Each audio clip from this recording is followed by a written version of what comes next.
আসসালামু আলাইকুম রহমতুল্লাহি আবরাকাতু। আমার প্রিয় ভাইয়ারা আপুরা সবাই কেমন আছেন? আশা করি সবাই ভালো আছেন। আলহামদুলিল্লাহ, আল্লাহর অসীম রহমতে আমিও ভালো আছি।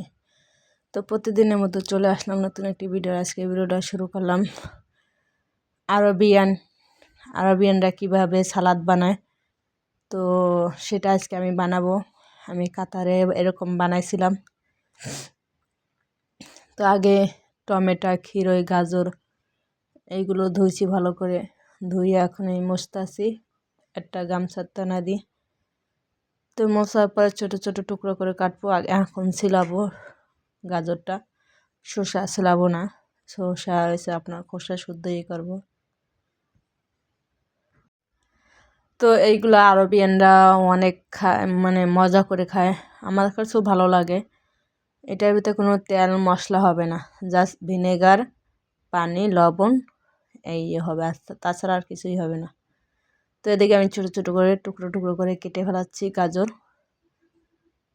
তো এইগুলো আরবিয়ানরা কির সাথে খায়, আপনার মানে ভাতের পাশে দিয়ে খায়, অথবা এমনি আপনারা ওই স্যান্ডউইচ আনলে স্যান্ডউইচের পাশে দিয়ে খায়, মানে কামড়ায় কামড়ায়। তো আমার কাছে খেতে ভালোই মজা লাগে, টকটক লাগে, যেহেতু ভালো লাগে খেতে। এটা হচ্ছে আরবি কান্ট্রির আচার, ওরা এত ভালোভাবে খায় এটা, মানে। তো ওদিকে আমি এখন খিরইগুলো মানে ছোটো ছোটো করে লম্বা লম্বা কেটে নিচ্ছি। তো আমি খিরই, গাজর, তারপরে রসুন আর মরিচ আলাদাই করব, আর টমেটো আলাদা করব। তো এদিকে আমি 3 গ্লাসের মতন পানি নিয়েছি, আর প্রায় 2 গ্লাসের মতন আমি ভিনেগার নিছি। তো এটা হচ্ছে পানি মাপ, মানে করে, যেহেতু আমি আলাদা আলাদা ভিজাবো, যার কারণে আমি একটু বেশি করে করছি। তো এটা হয়েছে যে আপনার ক্ষীরের জন্য আলাদা করছি, আর আপনার টমেটোর জন্য আলাদা করছি।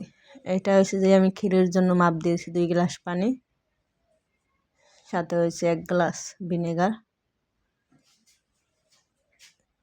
আর এখন 2 চামচের মতন দিতে আছে যে আপনার লবণ।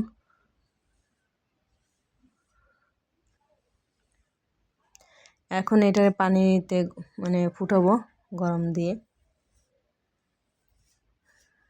এই যে ফুটে পরে আমি এটা ঠান্ডা করে তারপরে যে পানি, মানে টমেটো তারপর অথবা গাজরের ভিতরে আস্তে করে বয়েমগুলোর ভিতরে ঢালবো। তো আমি বয়েমগুলো হচ্ছে প্লাস্টিক, আমার কাঁচের বয়েম নাই, তো আমি প্লাস্টিকের বয়েম করে আমি আগে গরম পানি দিয়ে ধুয়ে নিয়ে রাখছিলাম।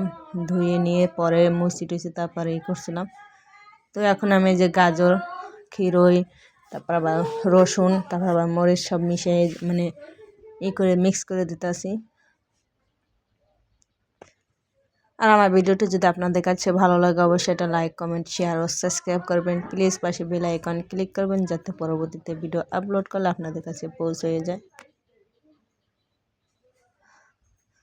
তো আমি এখন মিক্স করতেছি ভালো করে মিশিয়ে।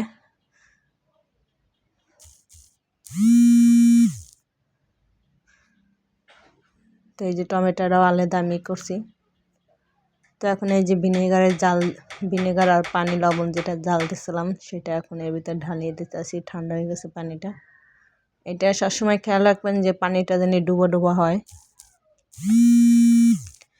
আর এখন দিয়ে দিতেছি আমি, এই টমেটোর ভিতর কম হয়ে গেছে, পরে আবার মানে আমার ভিনেগার আর পানি দিয়ে লবণ দিয়ে মিশিয়ে তারপর বানানো লাগবে। তো এই যে আমি পানি দিয়ে ভিনেগার দিয়ে ভিজিয়ে রাখছি। তো কেমন হলো আরবিয়ান আচার অবশ্যই বলবেন। তো এটা যখন আরও মানে 4-5 দিন পরে এটা আসতে মানে কালার অন্যরকম চেঞ্জ হয়ে যাবে। তো সবাই ভালো থাকেন।